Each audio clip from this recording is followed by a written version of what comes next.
Hola, ¿qué tal amigos? ¿Cómo les va? El día de hoy les traigo fotografías históricas que tienes que ver, parte 49.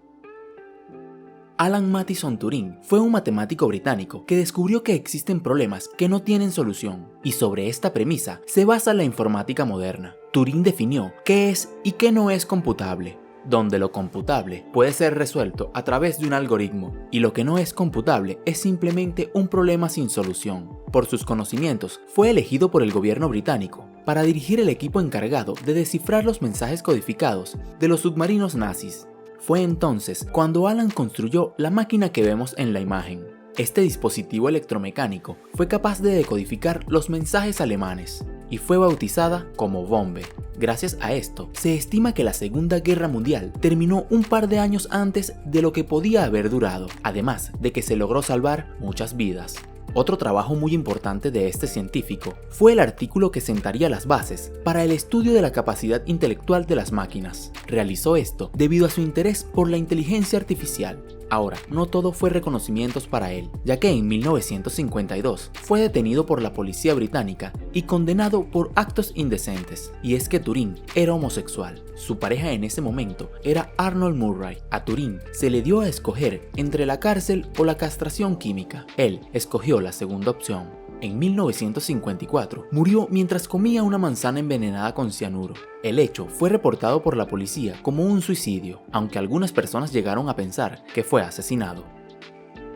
La siguiente fotografía es del siglo XIX. Gran parte de este periodo fue conocido como época victoriana. En aquel momento, para consumir carne, esta debía conservarse con sal, para que no pasara por un proceso de descomposición rápida. Por lo tanto, en la imagen se aprecia cómo eran las tiendas de carne antes de que llegara el uso de los frigoríficos. En 1963, las grandes potencias, Estados Unidos y la Unión Soviética, firmaron un acuerdo destinado a establecer un enlace entre Washington y Moscú. Aunque esto se propuso por primera vez en la década de 1950, la idea no cobró fuerza hasta la crisis de los misiles en Cuba de 1962, cuando los estadounidenses y los soviéticos descubrieron que sus mensajes diplomáticos a menudo tardaban varias horas en llegar. La finalidad era establecer un enlace de comunicación directo para permitir que sus líderes se contactaran entre sí y que estos contratiempos no desencadenaran una guerra nuclear accidentalmente. Este medio se conoció como el famoso teléfono rojo, pero en realidad nunca fue un teléfono y tampoco era de ese color. El nombre rojo se lo pusieron para indicar el carácter de urgencia de esa comunicación. Ahora, este dispositivo funcionaba enviando mensajes a través de teletipos y empleaba un circuito de telégrafos que pasaba por varias ciudades europeas, entre ellas Londres, Estocolmo, Helsinki y Moscú. Como puedes entender, la comunicación era escrita, con el fin de evitar improvisaciones o malos entendidos. Además, los mensajes se enviaban en el idioma nativo de cada remitente y luego se traducían donde se recibían. Los dispositivos principales estaban instalados en el Pentágono, en el condado de Arlington en Virginia, cerca de Washington, y en Rusia se encontraba en el Kremlin, en Moscú.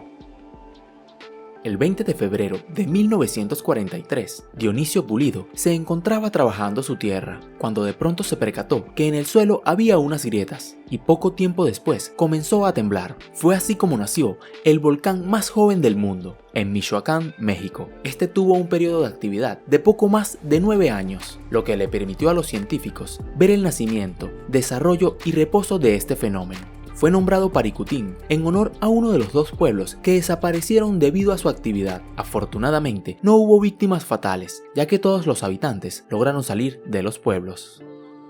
En mayo de 1916, se llevó a cabo la primera ocupación de la República Dominicana por parte de los Estados Unidos. Esto debido a que ese país se encontraba en medio de una inestabilidad política, donde el presidente de la nación no era reconocido por toda la población y existían levantamientos armados. Y ya que en esa época se estaba llevando a cabo la Primera Guerra Mundial, los Estados Unidos querían mantener a las potencias de Europa fuera del continente americano, por lo que decidió ocupar la República Dominicana para así ayudar a encontrar la estabilidad política en dicho país. En esta fotografía vemos a un grupo de marines estadounidenses con un arma rebelde recuperada. Esta ocupación militar estadounidense duró hasta 1924.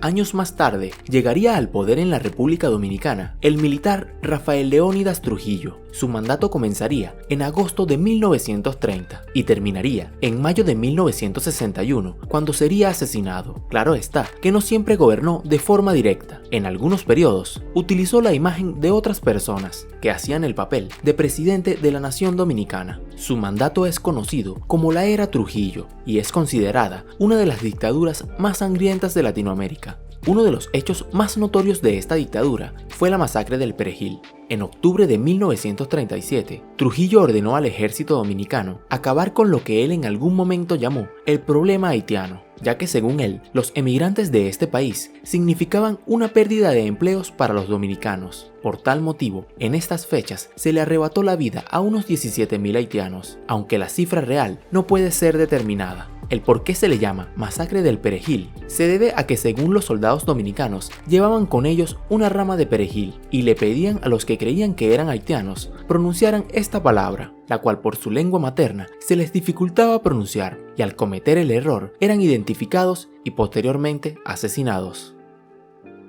En septiembre de 1935, los nazis promulgaron las leyes de Nuremberg. Estas establecían menos derechos para los judíos residentes en Alemania y además determinaban quiénes eran o no judíos basándose en la ascendencia. Varias pruebas fueron aplicadas a las personas para corroborar si eran o no judíos. Los nazis aseguraban que la nariz grande y en forma de gancho era una característica de esta población, por lo que en algunos casos, como lo vemos en esta fotografía, se les midió la nariz para verificar si eran judíos.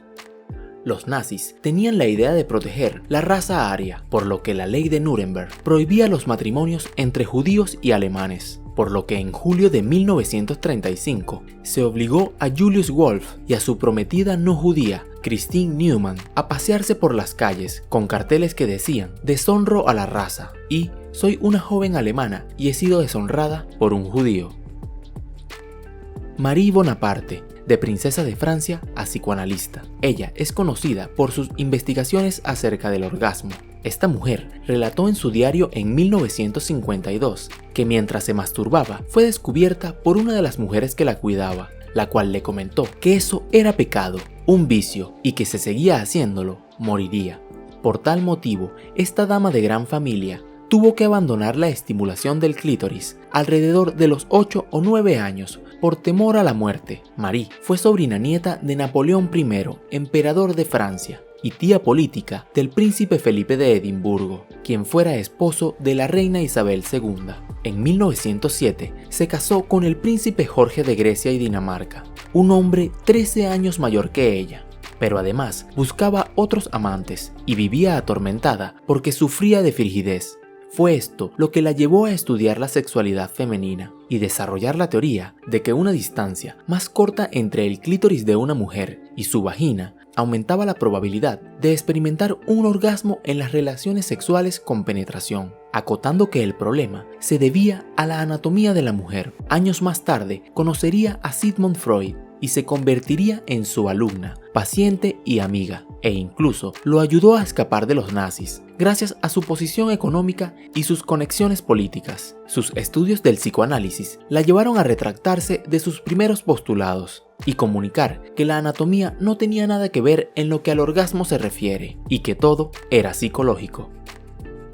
Muchos hemos escuchado el fin de los nazis a través de la intervención de países como la Unión Soviética y el Reino Unido, pero Juan Pujol García fue un espía fundamental para acabar con Hitler. Este personaje, de origen español, logró ser aceptado por el Tercer Reich para trabajar como espía, y luego de varios intentos, en abril de 1942, fue reclutado por el Servicio de Inteligencia británico, donde se le bautizó con el nombre clave Garbo. Él había creado una falsa red de espionaje que había puesto al servicio de los nazis y enviaba reportes con información falsa. Era conocido por los alemanes como Arabel. Este hombre logró ganarse la confianza del régimen al punto de influir en la toma de decisiones del alto mando alemán. Su estrategia tuvo como mayor logro convencer a los nazis de que el desembarco de tropas enemigas no sería en las costas de Normandía, sino en la ciudad de Calais. Una vez finalizó la guerra, Pujol y su esposa Araceli se trasladaron a Venezuela por temor a represalias. Sin embargo, se separaron y ella regresó a España.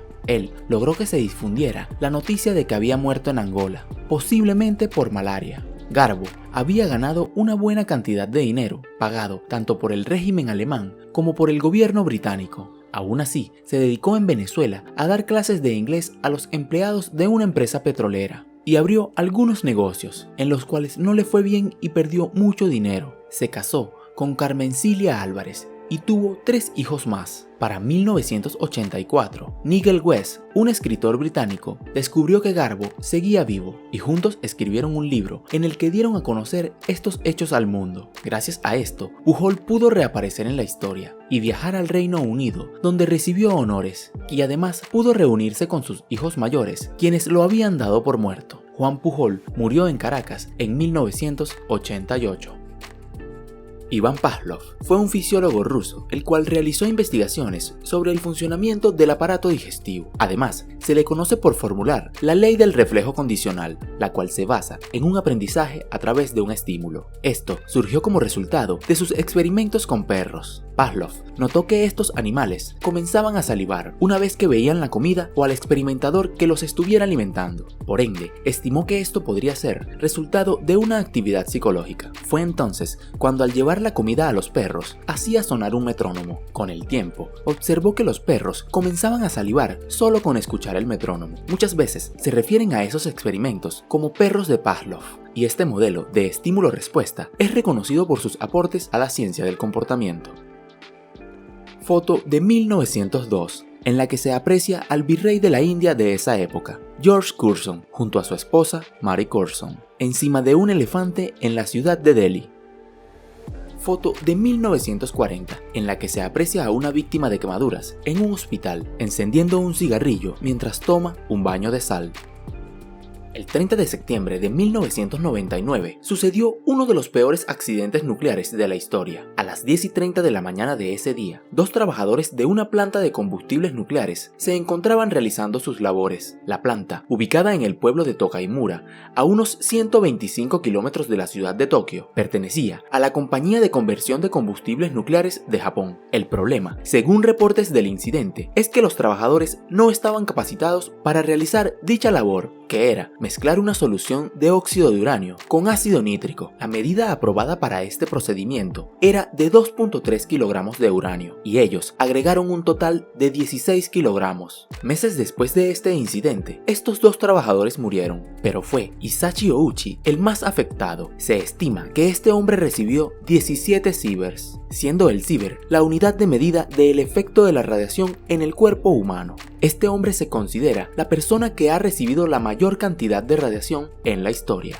Para que tengan una idea de la cantidad de radiación que este hombre recibió, la dosis máxima que debe recibir una persona ocupacionalmente expuesta es de 50 milisievert en un año. Ouchi agonizó durante 83 días. Durante este tiempo perdió la piel, la cual se intentó reemplazar con injertos, pero esta también fue rechazada. Sufrió de hemorragias internas, por lo que recibía al día varias transfusiones de sangre. Todo procedimiento médico al que fue sometido resultó doloroso para él, al punto que llegó a decir lo siguiente: "No puedo soportarlo más, no soy un conejillo de indias". Esta fotografía es del 29 de marzo de 1976. Se muestra a Jorge Rafael Videla con los demás miembros de la Junta Militar tomando posesión luego del golpe de Estado contra la presidenta Isabel Martínez de Perón. La señora Perón fue detenida y acusada de corrupción, y de esta manera Videla asumiría la presidencia. Durante su mandato se desató un control desde el plan educativo y cultural a través de la prohibición de libros. Él ordenó la quema masiva de libros revolucionarios. Entre los libros se encontraban obras de Gabriel García Márquez y poemas de Pablo Neruda.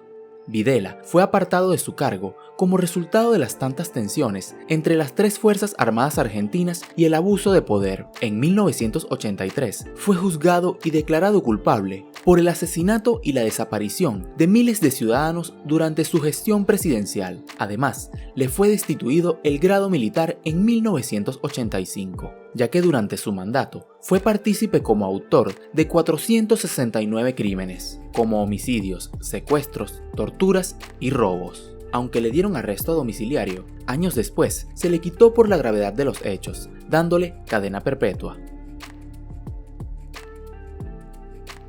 Acá a la derecha de la pantalla te dejo un video con otro grupo de fotografías históricas que no puedes dejar de ver.